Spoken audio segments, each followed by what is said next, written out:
पता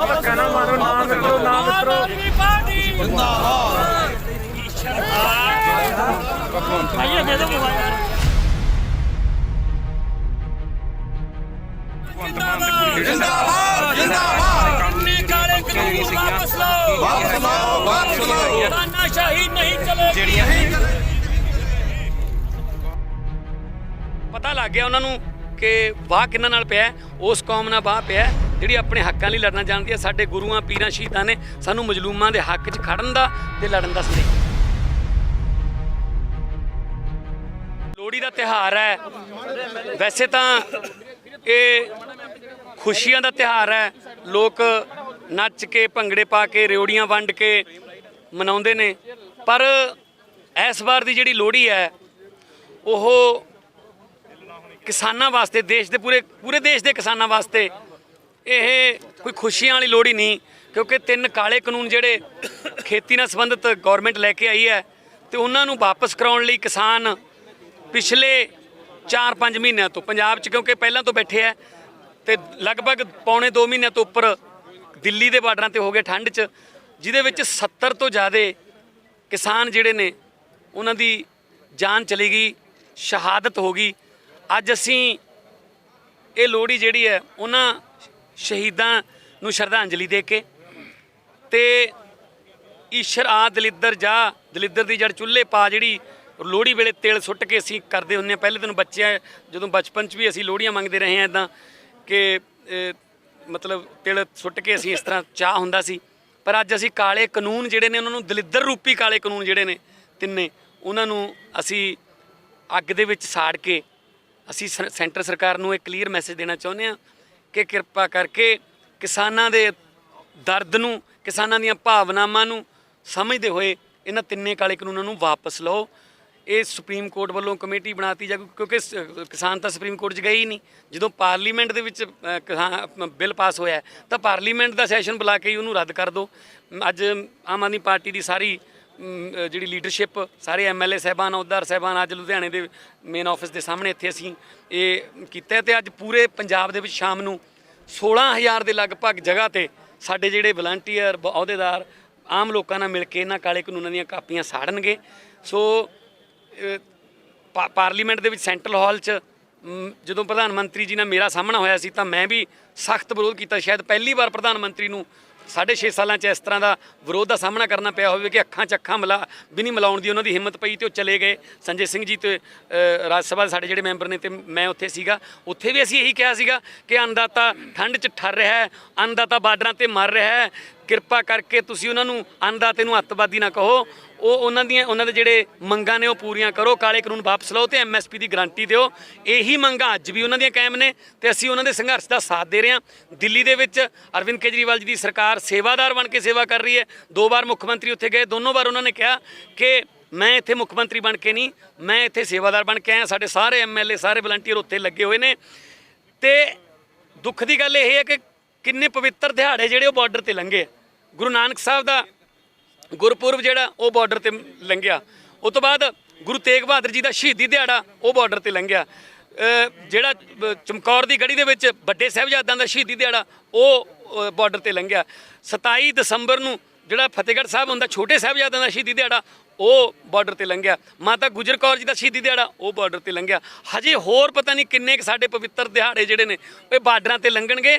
सरकार किन्नियां क जाना चाहुंदी है, किन्नियां क लाशां होर गिणनियां चाहुंदी है। किरपा करके तुसीं इन्हां दे सबर दा इम्तिहान ना लो। तो गणतंत्र दिवस आ रहा है 26 जनवरी। गणतंत्र का मतलब उदे संविधान लागू होया सी।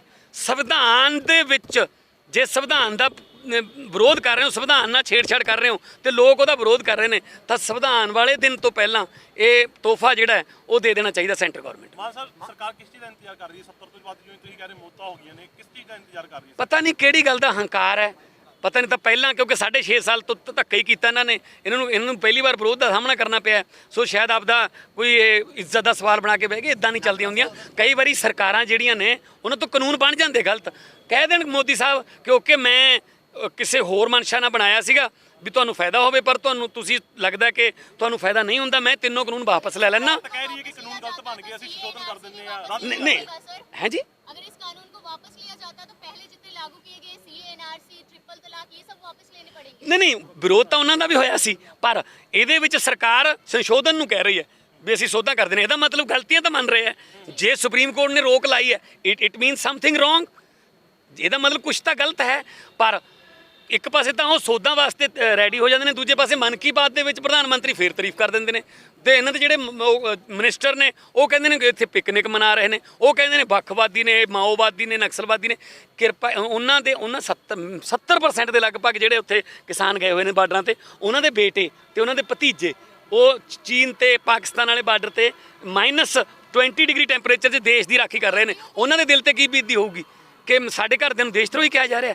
ਤੇ ਜੈ ਜਵਾਨ ਤੇ ਜੈ ਕਿਸਾਨ ਦੀ ਗੱਲ ਕਰਦੇ ਆ, ਜਵਾਨ ਉੱਥੇ ਮਰੀ ਜਾਂਦਾ, ਕਿਸਾਨ ਇੱਧਰਲੇ ਬਾਰਡਰ ਤੇ ਮਰੀ ਜਾਂਦਾ। ਸਾਹਿਬ ਤੁਸੀਂ ਸੁਪਰੀਮ ਕੋਰਟ ਦੇ ਆਦੇਸ਼ਾਂ ਦੀ ਧੱਜੀਆਂ ਨਹੀਂ ਉਡਾ ਰਹੇ ਹੋ, ਕਿਤੇ ਨਾ ਕਿਤੇ ਇਹ ਪੋਥੀਆਂ ਜਿਹੜੀਆਂ ਸਾੜ ਕੇ ਤੁਸੀਂ ਗੱਲ ਕਰ ਰਹੇ ਹੋ ਕਿ ਸੁਪਰੀਮ ਕੋਰਟ ਦੇ ਯਕੀਨ ਨਹੀਂ ਰਿਹਾ, ਕਿਦਾਂ ਕਹਿ ਰਹੇ ਮੰਨਦੇ ਹੋ ਇਸ ਗੱਲ ਨੂੰ ਸਰ ਤੁਸੀਂ? ਸੁਪਰੀਮ ਕੋਰਟ 'ਚ ਕਿਸਾਨ ਕਦੋਂ ਗਏ ਨੇ?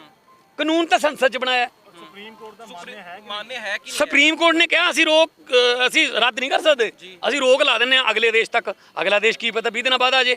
ਸੁਪਰੀਮ ਕੋਰਟ ਨੇ ਤਾਂ ਜਿਹੜਾ ਪਾਰਲੀਮੈਂਟ ਦੀ ਨਵੀਂ ਬਿਲਡਿੰਗ ਬਣਾਉਣ ਲੱਗੇ ਨੇ ਉਹਦੇ ਤੇ ਵੀ ਰੋਕ ਲਾਇਆ ਸੀ। ਰੋਕ ਦੇ ਦੌਰਾਨ ਭੂਮੀ ਪੂਜਨ ਕੀਤਾ, 25 ਦਿਨਾਂ ਬਾਅਦ ਕਹਿੰਦੇ ਹਾਂਜੀ ਬਣਾ ਲਓ। ਵਿਜੇਂਦਰ ਸਿੰਗਲਾ ਤੁਹਾਡੇ ਰਾਘਵ ਚੱਡੇ ਨੂੰ ਕਹਿੰਦਾ ਹੈ ਕਿ ਮਤਲਬ ਜਿਹੜਾ ਹੈਗਾ ਭਗਵੰਤ ਮਾਨ ਜਿਹੜੇ ਹੈਗੇ ਨੇ ਜਿਹੜੇ ਗੱਲਾਂ ਗਪੋੜੀ ਜਿਹੜੀ ਗੱਲ ਕਰਦੇ ਨੇ ਉਸ ਤੋਂ ਵਿਜੇਂਦਰ ਸਿੰਗਲਾ ਨੂੰ 2014 ਵਾਲੀਆਂ ਵੋਟਾਂ ਦੀ ਗਿਣਤੀ ਦੱਸ ਦਿਓ, 1,80,000 ਸੀ। ਠੀਕ ਹੈ, ਜ਼ਮਾਨਤ ਜ਼ਬਤ ਹੋਈ ਸੀ, ਉਹ ਗੱਲਾਂ ਨਾਲ ਹੀ ਹੋਈ ਸੀ। ਸੁਖਬੀਰ ਬਾਦਲ ਕਹਿ ਰਹੇ ਕਿ ਜਿਹੜੇ ਸ਼ਹੀਦ ਹੋਏ ਨੇ ਕਿਸਾਨ ਹੈ ਸੁਖਬੀਰ ਬਾਦਲ ਕਹਿੰਦੇ ਜਿਹੜੇ ਸ਼ਹੀਦ ਹੋਏ ਕਿਸਾਨ ਉਹ 'ਚ 40 ਤੋਂ ਵੱਧ ਸਾਡੇ ਅਕਾਲੀ ਦਲ ਦੇ ਸੀਗੇ। ਉਹ ਤਾਂ ਜੀ ਦੇਖੋ ਜਿਹੜੇ ਕਿਸਾਨ ਨੇ ਉਹ ਤਾਂ ਆਪਦੀ ਜ਼ਮੀਨ ਬਚਾਉਣ ਵਾਸਤੇ ਫਿਰਦੇ ਆ। ਅਕਾਲੀ ਦਲ ਆਪਦੀ ਸਿਆਸੀ ਜ਼ਮੀਨ ਬਚਾਉਣ ਵਾਸਤੇ ਫਿਰਦਾ ਵੀ ਜੇ ਕਿਤੇ ਨਾ ਕਿਤੇ ਸਾਡੇ ਪੈਰ ਲੱਗ ਜਾਣ। ਪਿੰਡਾਂ 'ਚ ਲੋਕ ਉਹਨਾਂ ਨੂੰ ਵੜਨ ਨਹੀਂ ਦਿੰਦੇ। ਜਿਸ ਵੇਲੇ ਕੈਬਨਿਟ ਦੇ ਵਿੱਚ ਆਇਆ ਸੀ ਬਿੱਲ, ਉਸ ਵੇਲੇ ਹਰਸਿਮਰਤ ਕੌਰ ਹਾਂ ਕਰਕੇ ਆਈ ਸੀ। 2.5 ਮਹੀਨਿਆਂ ਦਾ ਸਾਰਾ ਟੱਬਰ ਜਿਹੜਾ ਇਹਨਾਂ ਬਿੱਲਾਂ ਦੀ ਤਾਰੀਫ ਕਰੀ ਗਿਆ। ਬਾਦਲ ਸਾਹਿਬ ਦਾ ਹਜੇ ਵੀ ਲਾਸਟ ਬਿਆਨ ਜਿਹੜਾ ਲਾਸਟ ਵੀਡੀਓ ਉਹ ਤਾਰੀਫ ਕਰਦੇ ਆਂ ਦੀ, ਉਸ ਤੋਂ ਬਾਅਦ ਖੰਡਨ ਤਾਂ ਨਹੀਂ ਕੀਤਾ ਨਾ। ਸੋ ਉਹਨਾਂ ਨੂੰ ਛੱਡੋ, ਰਹਿਣ ਦਿਓ। ਹੈ ਜੀ, ਸੁਪਰੀਮ ਕੋਰਟ ਨੇ ਮੈਨੇਜ ਕਰ ਲਿੱਤਾ ਗਿਆ, ਸੈਂਟਰ ਨੇ ਸੁਪਰੀਮ ਕੋਰਟ ਮੈਨੇਜ ਕਰ ਲਿੱਤਾ। ਲੋਕਾਂ ਨੂੰ ਯਕੀਨ ਹੈ ਨਹੀਂ ਜੀ ਕਿ ਕੁਝ ਇਸ ਤਰ੍ਹਾਂ ਦੇ ਫੈਸਲੇ ਜਿਹੜੇ ਪਿਛਲੇ ਆਏ ਨੇ ਜਿਹਦੇ ਵਿੱਚ ਲੋਕਾਂ ਨੂੰ ਸ਼ੱਕ ਨੇ। ਪਹਿਲੀ ਗੱਲ ਤਾਂ ਜੀ ਸੁਪਰੀਮ ਕੋਰਟ ਵਿੱਚ ਆ ਕਿਵੇਂ ਗਈ? ਸਰਕਾਰ ਨਾਲ ਗੱਲ ਚੱਲ ਰਹੀ ਹੈ। ਦੇਖੋ ਲੋਕਾਂ ਨੇ ਸਰਕਾਰ ਬਣਾਈ ਹੈ, ਸਰਕਾਰ ਨੇ ਲੋਕਾਂ ਵਾਸਤੇ ਕਾਨੂੰਨ ਬਣਾਇਆ ਹੈ। ਲੋਕਾਂ ਦੀ ਤੇ ਸਰਕਾਰ ਦੀ ਗੱਲ ਚੱਲ ਰਹੀ ਹੈ ਤੇ 9 ਮੀਟਿੰਗਾਂ ਹੋ ਗਈਆਂ ਤੇ 15 ਦੀ ਪਰਸੋਂ ਨੂੰ ਵੀ ਮੀਟਿੰਗ ਹੈ। ਜਦੋਂ ਗੱਲ ਸਰਕਾਰ ਨਾਲ ਚੱਲ ਰਹੀ ਹੈ ਤਾਂ ਫਿਰ ਵਿੱਚ ਦੀ ਕੋਈ ਮੀਡੀਏਟਰ ਜਾਂ ਕੋਈ ਉਹ ਕਮੇਟੀ, ਉਹ ਚਾਰੇ ਬੰਦੇ ਜਿਹੜੇ ਕਮੇਟੀ ਦੇ ਨੇ, ਉਹ ਚਾਰੋਂ ਬੰਦੇ ਇਹਨਾਂ ਕਾਨੂੰਨਾਂ ਦੀ ਤਾਰੀਫ ਕਰ ਚੁੱਕੇ ਨੇ। ਜੰਤਰ ਮੰਤਰ ਉੱਤੇ ਪ੍ਰੋਟੈਸਟ ਕਰ ਰਹੇ ਐਮਪੀ ਰਣਵੀਰ ਸਿੰਘ ਬਿੱਟੂ ਕਿੱਦਾਂ ਦੇਖਦੇ ਹੋ ਕਿ ਜੰਤਰ ਮੰਤਰ ਉੱਤੇ ਪ੍ਰੋਟੈਸਟ ਜਿਹੜਾ ਕਰ ਰਹੀ ਹੈ ਐਮਪੀ ਰਣਵੀਰ ਸਿੰਘ ਬਿੱਟੂ, ਤੇ ਉਹ ਕਹਿ ਰਹੇ ਨੇ ਕਿ ਜਿਹੜੇ ਭਗਵੰਤ ਮਾਨ ਨੇ ਹੈਗੇ ਨੇ ਉਹ ਸ਼ੋਹਰਤ ਲੈਣ ਵਾਸਤੇ ਪੰਜਾਬ ਦੇ ਵਿੱਚ ਵਜੂਦ ਕਾਇਮ ਕਰਨ ਵਾਸਤੇ ਪ੍ਰੋਟੈਸਟ ਨਹੀਂ ਕਰ ਪਾ ਰਹੇ ਨੇ। ਮੈਂ ਬਿੱਟੂ ਸਾਹਿਬ ਨੂੰ ਦੱਸ ਦਿਓ ਕਿ ਮੈਂ 1992 'ਚ ਮਸ਼ਹੂਰ ਹੋ ਗਿਆ ਸੀ, ਮੈਨੂੰ ਸ਼ੋਹਰਤ ਲੈਣ ਦੀ ਲੋੜ ਨਹੀਂ। ਠੀਕ ਹੈ ਨਾ, ਉਹ ਸ਼ਾਇਦ ਉਹਨਾਂ ਨੂੰ ਹਜੇ ਵੀ ਉੱਥੇ ਮਤਲਬ ਘੱਟੋ ਘੱਟ 80% ਐਮਪੀ ਉੱਥੇ ਨਾ ਜਾਣਦੇ ਹੁਣ ਵੀ ਤੇਰਾ ਨਾਂ ਕੀ ਹੈ। ਠੀਕ ਹੈ ਨਾ, ਸ਼ੋਹਰਤ ਵਾਸਤੇ ਨਹੀਂ। ਬਿੱਟੂ ਜਿਸ ਵੇਲੇ ਅੱਖਾਂ ਤੇ ਬਿੱਟੂ ਤੇ ਉਹਨਾਂ ਦੇ ਜਿਹੜੇ ਐਮਪੀ ਨੇ 2-3 ਉੱਥੇ ਅੱਖਾਂ ਤੇ ਕਾਲੀਆਂ ਪੱਟੀਆਂ ਬੰਨੀ ਬੈਠੇ ਸੀ, ਉਸ ਵੇਲੇ ਪ੍ਰਧਾਨ ਮੰਤਰੀ ਦਾ ਮੈਂ ਵਿਰੋਧ ਕਰ ਰਿਹਾ ਸੀ। ਜਦੋਂ ਪੱਟੀਆਂ ਖੋਲੀਆਂ ਨਾ ਅੱਖਾਂ ਤੋਂ ਉਦੋਂ ਪਤਾ ਲੱਗਿਆ ਕਿ ਹਾਂ ਉੱਥੇ ਅਸੀਂ ਵੀ ਜਾ ਸਕਦੇ ਸੀ। ਉੱਥੇ ਕਿਉਂ ਨਹੀਂ ਗਏ? ਕਾਂਗਰਸ ਵੱਲੋਂ ਅਧੀਰ ਰੰਜਨ ਚੌਧਰੀ ਸੀ ਉੱਥੇ, ਕਾਂਗਰਸ ਵੱਲੋਂ ਗੁਲਾਮ ਨਬੀ ਆਜ਼ਾਦ ਉੱਥੇ ਹੀ ਸੀਗਾ ਉਸੇ ਹਾਲ 'ਚ, ਉਹਨਾਂ ਨੇ ਵਿਰੋਧ ਕਿਉਂ ਨਹੀਂ ਕੀਤਾ? ਸੋ ਇਹ ਵੈਸੀ ਆਪਦੇ ਵੱਲੋਂ ਉੱਥੇ ਜਾ ਕੇ ਬੈਠੇ ਨੇ ਨਾ। ਅੱਛਾ, ਪਹਿਲਾ ਧਰਨਾ ਹੈ ਜਿਹਦੇ 'ਚ ਧਰਨਾਕਾਰੀ ਉੱਠ ਕੇ ਆਪਦੇ ਪ੍ਰਿੰਕਾ ਗਾਂਧੀ ਨੂੰ ਮਿਲਣ ਗਏ ਉਹਦੇ ਘਰੇ, ਉਥੋਂ ਚਾਹ ਪੀ ਕੇ ਫਿਰ ਧਰਨੇ ਤੇ ਆ ਕੇ ਬਹਿ ਗਏ। ਉਹਨਾਂ ਨੂੰ ਤਾਂ ਆਪਦੇ ਲੀਡਰ ਨਹੀਂ ਮਿਲਦੇ ਉਹਨਾਂ ਨੂੰ।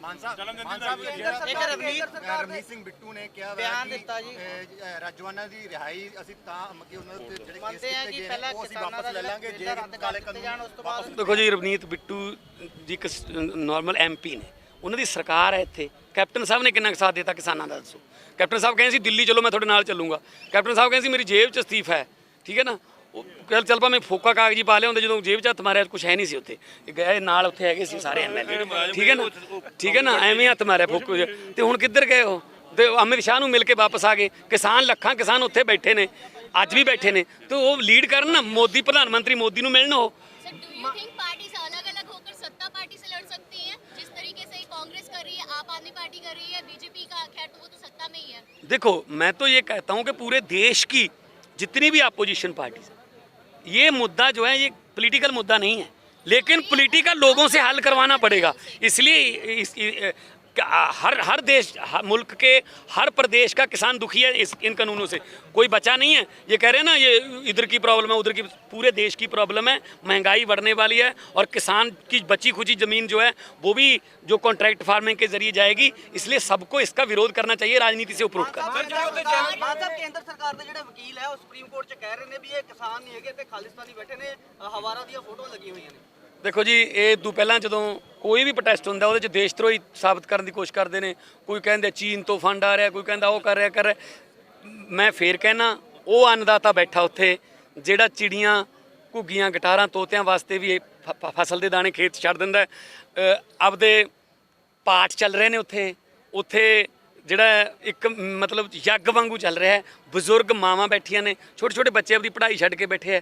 ਤੇ ਆ ਹੁਣ ਜਦੋਂ ਅਸੀਂ ਕਹਿੰਦੇ ਆ ਕੈਪਟਨ ਸਾਹਿਬ ਗਾਲਾਂ ਕੱਢਣ ਲੱਗ ਜਾਂਦੇ। ਮੈਨੂੰ ਤੇ ਕੇਜਰੀਵਾਲ ਨੂੰ ਤਾਂ ਬਹੁਤ ਹੀ ਜ਼ਿਆਦਾ ਤੜਕੀ ਉੱਠ ਕੇ ਕੱਢਦੇ ਆ। ਇੱਕਦਮ ਕਿਵੇਂ ਫੈਸਲਾ ਲੈ ਲਿਆ ਜੀ ਕਿ ਅਸੀਂ ਸਕੂਲ ਖੋਲਾਂਗੇ ਤੇ ਹੁਣ 15 ਤਰੀਕ ਤੋਂ ਕਹਿੰਦੇ ਅਸੀਂ ਕਾਲਜ ਵੀ ਖੋਲਾਂਗੇ। ਇਹ ਮੋਦੀ ਜੀ ਕਹਿ ਰਹੇ ਨੇ ਕੈਪਟਨ ਸਾਹਿਬ, ਇੱਥੇ ਜਿਹੜੇ ਸਟੂਡੈਂਟ ਆਏ ਹੋਏ ਨੇ ਜਾਂ ਉਹਨਾਂ ਦੇ ਮਾਪੇ ਆਏ ਹੋਏ ਨੇ ਜਾਂ ਜਿਹੜੇ ਕਾਲਜਾਂ ਵਾਲੇ ਮੁੰਡੇ ਆਏ ਹੋਏ ਨੇ ਜਾਂ ਜਿਹੜੇ ਕਾਲਜਾਂ 'ਚ ਪੜ੍ਹਾਉਣ ਵਾਲੇ ਪ੍ਰਾਈਵੇਟ ਕਾਲਜਾਂ ਦੇ ਜਿਹੜੇ ਟੀਚਰ ਆਏ ਹੋਏ ਨੇ ਉਹ ਵਾਪਸ ਚਲੇ ਜਾਣਗੇ। ਤੁਸੀਂ ਅਚਾਨਕ ਫੈਸਲਾ ਲੈ ਲਓ। ਕਦੋਂ ਸਲਾਹ ਕੀਤੀ, ਕਿਹਦੇ ਨਾਲ ਸਲਾਹ ਕੀਤੀ ਕੈਪਟਨ ਸਾਹਿਬ ਨੇ ਕਿ ਕਰੋਨਾ ਹੁਣ ਚਲਾ ਗਿਆ, ਸਕੂਲ ਖੋਲ੍ਹਤੇ, ਕਾਲਜ ਖੋਲ੍ਹਤੇ, ਬਾਕੀ ਸਭ ਕੁਝ ਬੰਦ ਹੈ। ਪਾਰਲੀਮੈਂਟ ਤਾਂ ਚਲਾ ਨਹੀਂ ਰਹੇ ਹੋ ਤੇ ਇਹ ਸਕੂਲ ਤੇ ਕਾਲਜ ਕਿਵੇਂ ਖੋਲ੍ਹ ਦੂਗਾ ਫਿਰ? ਸਰਕਾਰ ਹੁਣ ਬੁੱਢੇ ਨਾਲੇ ਦੇ ਨਵੇਂ ਸਰੂਪ ਨੂੰ ਤਿਆਰ ਕਰਨ ਲਈ ਕੱਲ੍ਹ ਇੱਥੇ ਮੁੱਖ ਮੰਤਰੀ ਸਾਹਿਬ ਨੇ ਆਉਣਾ ਸੀ ਪਰ ਉਹ ਨਹੀਂ ਆਏ। ਲੇਕਿਨ ਫਿਰ ਵੀ ਕਰੋੜਾਂ ਦਾ ਪ੍ਰੋਜੈਕਟ 650 ਕਰੋੜ ਦਾ ਪ੍ਰੋਜੈਕਟ ਜਿਹੜਾ ਉਹ ਲੈ ਕੇ ਆ ਰਹੇ ਤਿਆਰ ਕੀਤਾ ਜਾਊਗਾ ਬੁੱਢੇ ਨਾਲੇ। ਇਸ ਤੋਂ ਪਹਿਲਾਂ ਵੀ ਬੜੇ ਇਦੋਂ ਪਹਿਲਾਂ ਬੜੇ ਇਹਨਾਂ ਨੇ ਪ੍ਰੋਜੈਕਟ ਬਣਾਏ ਨੇ। ਘਰ ਘਰ ਨੌਕਰੀਆਂ ਵਾਲਾ ਵੀ ਇਹਨਾਂ ਦੀ ਆਈਡੀਆ ਸੀ ਹੈਂ ਜੀ। ਕਰਜ਼ਾ ਮਾਫ ਦਾ ਵੀ ਇਹਨਾਂ ਦੀ ਆਈਡੀਆ ਸੀ। 5-5 ਮਰਲਿਆਂ ਦੇ ਪਲਾਟ ਵੀ ਇਹਨਾਂ ਦੀ ਆਈਡੀਆ ਸੀ ਤੇ 2500 ਰੁਪਇਆ ਬੁਢਾਪਾ ਪੈਨਸ਼ਨ ਵੀ ਇਹਨਾਂ ਦੀ ਆਈਡੀਆ ਸੀ। ਸੋ ਕੈਪਟਨ ਸਾਹਿਬ ਤੇ ਜ਼ਿਆਦਾ ਯਕੀਨ ਨਾ ਕਰੋ, ਆਪ ਹੀ ਬੁੱਢੇ ਹੋ ਚੁੱਕੇ ਨੇ, ਬੁੱਢੇ ਨਾਲ ਕੀ ਕਰਨਗੇ। ਬਾਰ-ਬਾਰ ਕਿਹਾ ਜਾ ਰਿਹਾ ਕੈਪਟਨ ਸਾਹਿਬ ਕਹਿੰਦੇ ਮੈਂ ਮਿਲ ਰਿਹਾ ਵੀ ਖੇਤੀ ਕਾਨੂੰਨ ਜਿਹੜੇ ਹੈਗੇ ਉਹਦੇ ਬਰਖਲਾਫ ਮਿਲਦਾ ਪਿਆ ਕਿ ਪੰਜਾਬ ਦੇ ਵਿੱਚ ਜਿਹੜੇ ਹੈਗੇ ਲਾਗੂ ਨਾ ਹੁੰਦੇ, ਇਸ ਕਰਕੇ ਮੀਟਿੰਗਾਂ ਦਾ ਦੌਰ ਜਿਹੜਾ ਮੈਂ ਚਾਲੂ ਕਰ ਰਿਹਾ ਵਾਂ। ਕੌਣ ਕਹਿੰਦੇ? ਕੈਪਟਨ ਸਾਹਿਬ ਹੁਣ ਦੌਰ ਚਾਲੂ ਕਰ ਰਹੇ ਨੇ। ਜਿਸ ਵੇਲੇ ਉਹ ਇੱਥੇ ਰੇਲਵੇ ਟਰੈਕਾਂ ਤੇ ਬੈਠੇ ਸੀ ਉਦੋਂ ਮੋਦੀ ਨੂੰ ਕਹਿੰਦੇ ਨਾ ਕਿ ਮਿਲੋ ਜੀ, ਇਹਨਾਂ ਨਾਲ ਗੱਲ ਕਰੋ। ਉਹ ਉਦੋਂ ਤੱਕ ਕਿਸਾਨਾਂ ਨੂੰ ਕਹੀ ਗਏ ਨੇ ਪੀਲ ਟਰੈਕਾਂ ਤੋਂ ਉੱਠ ਖੜੋ, ਆਹ ਕਰ ਦੋ, ਆਹ ਨਾ ਕਰੋ। ਆਪ ਗਏ ਗ੍ਰਹਿ ਮੰਤਰੀ ਨੂੰ ਮਿਲ ਕੇ ਦੱਸਿਆ ਹੀ ਨਹੀਂ ਵੀ ਕੀ ਹੋਇਆ। ਕਾਹਦੇ ਵਾਸਤੇ ਮਿਲ ਰਹੇ ਨੇ ਗ੍ਰਹਿ ਮੰਤਰੀ ਭਗਵੰਤ ਮਾਨ? ਆਪਦੇ ਟੱਬਰ ਦੇ ਜਿਹੜੇ ਈਡੀ ਦੇ ਕੇਸ ਚੱਲਦੇ ਨੇ ਉਹਨਾਂ ਬਾਰੇ ਵੀ ਕੋਈ ਨਾ ਕੋਈ ਤਾਂ ਕਰਨਾ ਹੀ ਹੈ ਗੱਲ ਵੀ ਮੈਨੂੰ ਬਖਸ਼ ਦਿਓ। ਇਹ ਬੰਦੇ ਪਾਰਟੀ ਤੋਂ ਇਹ ਕਹਿ ਰਹੇ ਨੇ ਕਿ ਈਡੀ ਤੋਂ ਜਿਹੜਾ ਇਹਦਾ ਬੇਟਾ ਸਾਹਿਬ ਜਿਹੜੇ ਹੈਗੇ ਨੇ ਉਹਨਾਂ ਨੂੰ ਬਚਾਇਆ ਜਾ। ਬੇਟਾ ਨਹੀਂ ਇਕੱਲਾ, ਜਵਾਈ ਵੀ ਵਿੱਚ ਹੀ ਹੈ ਜੀ, ਘਰ ਵਾਲੀ ਵੀ ਵਿੱਚ ਹੀ ਹੈ, ਸਾਰਿਆਂ ਦੇ ਖਾਤੇ ਨੇ। ਮਾਨ ਸਾਹਿਬ ਜਿਹੜੇ ਸਪੋਰਟ ਕਰ ਰਹੇ ਕਿਸਾਨਾਂ ਨੂੰ ਉਹਨਾਂ ਦੇ ਘਰਾਂ 'ਚ ਰੇਡਾਂ ਪੈ ਰਹੀਆਂ ਵਾ, ਕੀ ਕਹਿਣਾ ਚਾਹੋਗੇ? ਪਈ ਜਾਣ ਮੁੰਡੇ ਨੌਕਰੀਆਂ ਕੱਢਦੇ ਜਿਹੜੇ ਉੱਥੇ ਗਏ ਸੀ। ਹਾਂ ਦੇਖੋ ਜਦੋਂ ਵੀ ਕੋਈ ਸੰਘਰਸ਼ ਹੁੰਦਾ ਉਹ ਕੋਈ ਨਾ ਕੋਈ ਕੀਮਤ ਤਾਂ ਚੁਕਾਉਣੀ ਪੈਂਦੀ ਹੈ। ਇਹ ਦੇਖ ਕੇ ਯਾਰ ਮੈਂ ਆ ਵੀ ਕਰ ਲੂੰਗਾ, ਉਹ ਕਰ ਲੂੰਗਾ, ਪਰ ਜਿਹੜੇ ਸੰਘਰਸ਼ ਉੱਥੇ ਸਾਥ ਦੇ ਰਹੇ ਨੇ ਉਹਨਾਂ ਦਾ ਨਾਮ ਸੁਨਹਿਰੀ ਅੱਖਰਾਂ 'ਚ ਲਿਖਿਆ ਜਾਊਗਾ। ਅੰਬਾਨੀ ਨੇ ਕਿਹਾ ਕਿ ਅਸੀਂ ਐਗਰੀਕਲਚਰ ਜੋ ਹੈ ਉਹਦੇ ਵਿੱਚ ਨਹੀਂ ਆਣਾ, ਇਹ ਐਵੇਂ ਹਵਾ ਉਡਾਈ ਜਾ ਰਹੀ ਹੈ। ਸਾਡੇ ਦਾ ਸ਼ਾਪਿੰਗ ਮਾਲ ਹੈ ਜੀ, ਕੀਤੀ ਜਾਊਗੀ। ਸ਼ਾਪਿੰਗ ਮਾਲ 'ਚ ਫਿਰ ਸਮਾਨ ਕਿੱਥੋਂ ਆਊਗਾ? ਜਿਹੜਾ ਰਿਲਾਇੰਸ ਫਰੈਸ਼ ਹੈ ਉਹ ਉੱਥੇ ਵਿੱਚ ਫਰਸ਼ 'ਚ ਹੀ ਗਾਉਂਦੇ ਨੇ ਉੱਥੇ ਉਹ ਸਬਜ਼ੀਆਂ। ਪਹਿਲਾਂ ਉੱਥੇ ਅਮਰੀਕਾ 'ਚ ਕਾਸਕੋ ਤੇ ਵਾਲਮਾਰਟ ਹੈ, ਉਹ ਕਾਸਕੋ ਤੇ ਵਾਲਮਾਰਟ ਸੇਮ ਹੀ ਕੰਮ ਕਰਦੇ ਨੇ। ਸੋ ਇਸ ਕਰਕੇ ਫਿਰ ਅੰਬਾਨੀ ਅਡਾਨੀ ਨੂੰ ਕਿਉਂ ਕਹਿਣਾ ਪੈ ਗਿਆ? ਇਹ ਕਿਸੇ ਹੋਰ ਨੇ ਕਿਉਂ ਨਹੀਂ ਕਿਹਾ?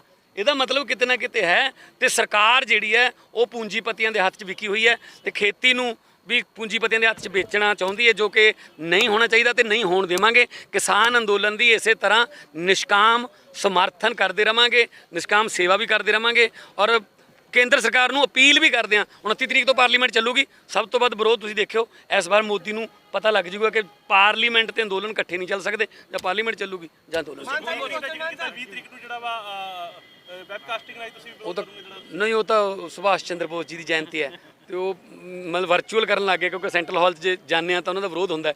ਤਾਂ ਪ੍ਰਧਾਨ ਮੰਤਰੀ ਇੱਦਾਂ ਅੱਖਾਂ ਮੀਚ ਕੇ ਲੰਘ ਸਕਦਾ। ਸਿਆਣੇ ਪੰਜਾਬੀ ਦੀ ਕਹਾਵਤ ਹੈ ਕਿ ਕਬੂਤਰ ਦੇ ਅੱਖਾਂ ਮੀਚਣ ਨਾਲ ਬਿੱਲੀ ਨਹੀਂ ਭੱਜਦੀ। ਪ੍ਰਧਾਨ ਮੰਤਰੀ ਜੀ ਅੱਖਾਂ ਖੋਲ੍ਹੋ ਤੇ ਤੁਸੀਂ ਗੱਲ ਕਰੋ। ਲੱਖਾਂ ਕਿਸਾਨ ਤੁਹਾਡੇ ਘਰ ਦੇ ਬਿਲਕੁਲ ਬੂਹੇ ਤੇ ਬੈਠੇ ਨੇ। ਤੁਸੀਂ ਕਿਸਾਨ ਲੱਭਣ ਇੱਧਰ ਉੱਧਰ ਨਾ ਜਾਓ, ਉਹਨਾਂ ਨਾਲ ਗੱਲ ਕਰਕੇ ਕਾਲੇ ਕਾਨੂੰਨ ਵਾਪਸ ਲੈ ਲਓ। ਜਿਹੜੇ ਟਰੈਕਟਰਾਂ ਦੇ ਮੂੰਹ ਦਿੱਲੀ ਵੱਲ ਨੇ ਉਹਨਾਂ ਟਰੈਕਟਰਾਂ ਦੇ ਮੂੰਹ ਖੇਤਾਂ ਵੱਲ। ਵਿਰੋਧ ਕਰਨ ਤੋਂ ਬਾਅਦ ਕੋਈ ਫਾਇਦਾ ਹੋਇਆ? ਆਮ ਆਦਮੀ ਪਾਰਟੀ ਨੂੰ ਕਿਸਾਨਾਂ ਨੂੰ ਕੋਈ ਫਾਇਦਾ ਹੋਇਆ? ਤੁਸੀਂ ਨਰਿੰਦਰ ਮੋਦੀ ਦਾ ਵਿਰੋਧ ਕੀਤਾ ਸੀਗਾ, ਉਸ ਤੋਂ ਬਾਅਦ ਦੇਖ ਰਹੇ ਹੋ ਤੁਸੀਂ ਕੁਝ? ਦੇਖੋ ਵਿਰੋਧ ਕਰਨਾ ਸਾਡਾ ਹਰੇਕ ਦਾ ਫਰਜ਼ ਬਣਦਾ ਜੀ। ਕੋਈ ਕਿਸੇ ਨਾ ਕਿਸੇ ਤਰੀਕੇ ਨਾਲ ਜਿੱਥੇ ਵੀ ਉਹਨੂੰ ਮੌਕਾ ਮਿਲਦਾ। ਮੈਂ ਪਾਰਲੀਮੈਂਟ ਦੇ ਵਿੱਚ ਆ, ਸੈਂਟਰਲ ਹਾਲ 'ਚ ਮੈਨੂੰ ਬੁਲਾਇਆ ਗਿਆ ਸੀ ਤਾਂ ਮੈਂ ਉੱਥੇ ਵਿਰੋਧ ਕਰਤਾ ਕਿਉਂਕਿ ਜਿਹੜਾ MP ਹੁੰਦਾ ਉਹ ਲੋਕਾਂ ਦੀਆਂ ਸਮੱਸਿਆਵਾਂ ਤੇ ਸਰਕਾਰ ਦੇ ਕੰਨਾਂ ਦੇ ਵਿਚਾਲੇ ਪੁਲ ਦਾ ਕੰਮ ਕਰਦਾ। ਤਾਂ ਮੇਰਾ ਫਰਜ਼ ਹੈ। ਸੰਗਰੂਰ ਦੇ ਜਿਹੜੇ ਲੋਕ ਨੇ ਲੱਖਾਂ ਕਿਸਾਨ, ਮੈਨੂੰ ਉਹਨਾਂ ਨੇ ਚੁਣਿਆ ਤਾਂ ਮੈਂ ਉਹਨਾਂ ਦੀ ਜਿਹੜੀ ਮੁਸੀਬਤ ਹੈ ਉਹ ਸਰਕਾਰ ਦੇ ਕੰਨਾਂ ਤੱਕ ਪਹੁੰਚਾਈ ਹੈ। ਅੱਗੇ ਜਿਹੜੀ ਫੈਸਲਾ ਲੈਣਾ ਤਾਂ ਉਹਨਾਂ ਦਾ ਕੰਮ ਹੈ ਨਾ, ਪਰ ਜਿਸ ਤਰੀਕੇ ਨਾਲ ਹੰਕਾਰ ਜਿਹੜਾ ਇਹਨਾਂ ਝਲਕ ਰਿਹਾ ਹੈ ਉਹਦੇ ਨਾਲ ਮੈਨੂੰ ਲੱਗਦਾ ਨਹੀਂ ਇਹ ਤਾਨਾਸ਼ਾਹੀ ਜਿਹੜਾ ਰਵੱਈਆ ਹੈ ਇਹ ਠੀਕ ਤਾਂ ਕਰਨਾ ਪਊਗਾ ਇਹਨਾਂ ਨੂੰ, ਪਰ ਟਾਈਮ ਲੱਗ ਜਾਊਗਾ। ਪਰ ਪਤਾ ਲੱਗ ਗਿਆ ਉਹਨਾਂ ਨੂੰ ਕਿ ਵਾਹ ਕਿਹਨਾਂ ਨਾਲ ਪਿਆ, ਉਸ ਕੌਮ ਨਾਲ ਵਾਹ ਪਿਆ ਜਿਹੜੀ ਆਪਣੇ ਹੱਕਾਂ ਲਈ ਲੜਨਾ ਜਾਣਦੀ ਹੈ। ਸਾਡੇ ਗੁਰੂਆਂ ਪੀਰਾਂ ਸ਼ਹੀਦਾਂ ਨੇ ਸਾਨੂੰ ਮਜ਼ਲੂਮਾਂ ਦੇ ਹੱਕ 'ਚ ਖੜਨ ਦਾ ਤੇ ਲੜਨ ਦਾ ਸੰਦੇਸ਼ ਦਿੱਤਾ।